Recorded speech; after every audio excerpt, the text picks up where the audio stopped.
the playbook of this, what they want is the media are going to switch now to say there are huge job losses, house prices are going down, panicking everyone, and then saying, okay, the GDP of each country is getting smaller, the debts are higher, interest rates will go up, and to try and make it as if we can only go through this narrative in a depression, recession for maybe a decade. And I think what we also have to do is to say, no, there are other ways that we should actually, people who are awake, should try and say, well, what banks are actually lending to small businesses, and actually change our shopping habits to actually buy local food and buy our coffee from a local shop and buy insurance and go to banking that encourages free speech. Because I've been in touch with the BitChute founder, who has our videos up, Ray Vaughan. Yeah. And, and like you, that you should be highlighting what bank is actually working for you, what insurance company will support you and your free speech. And people like me who realize that what they're doing is undermining society should actually move our businesses to insurance companies and to banks and to shops that encourage, local business and don't go with the media narrative that we only have a choice of depression and recession. So I see that we can use this as a turning point or a tipping point to actually take back our societies and actually support each other and not have the global business, global banking, cartel banking, huge debts narrative, and make, each of us to control our own small worlds and to try and change the narrative so that we can trade with small business and encourage local businesses, local food, educate our children.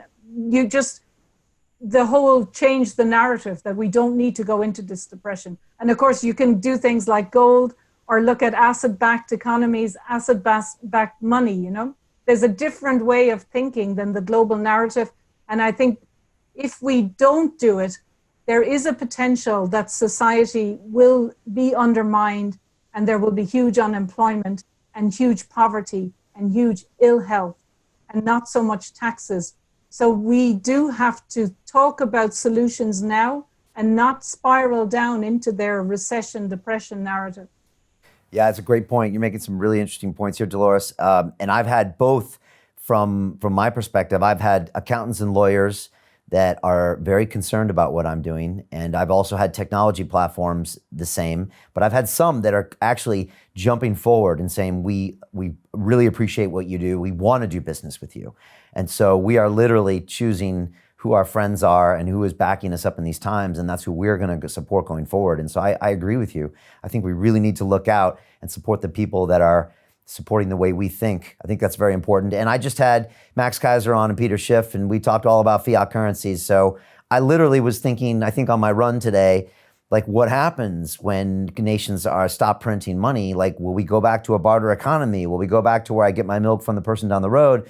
Will we raise kids with the community? Will it go back to old times? Will that be so bad? I don't know. I go back and forth with these interesting narratives. So I also think, like I was coming up with a brand like custodian brand or whatever. What we need to in countries and regions actually start branding, insurances and shops that actually support freedom of speech and support local business. We have to actually move our businesses and move our insurances, move our bank accounts.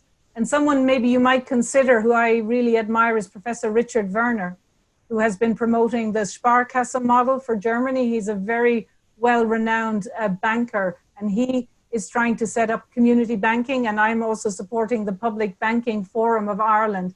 And we're trying to develop banks that would actually fund renovation of properties all over Ireland. And like on the integrated with potentially a credit union model. So I think that, if you look into Agenda 21, a lot of the banks are not funding renovation of property and businesses in rural areas. And they're actually undermining, let's say, farmers if they want to get loans to expand their businesses. And not so many people are making the connection. So really this coronavirus is a little bit of a distraction to a kind of undermining of societies and rural economies that has been going on for 10, 20 years. So if you are aware of the issues with banking, so I renovate properties as well, and I could not get money to renovate properties in all of rural Ireland outside of the small city centres. And that's a break on economies and it's a brake on businesses. So we need to see there is a bigger kind of agenda going on between Agenda 21 and the banking system and the healthcare system and the politicians. And not so many people are making that connection. And the spiral of unemployment and small businesses going bankrupt and people being unemployed and not being able to pay their mortgages, leading to them going away from rural communities, is part of what has been playing out over 20 years. And we need to make those connections to what's going on now because they're there.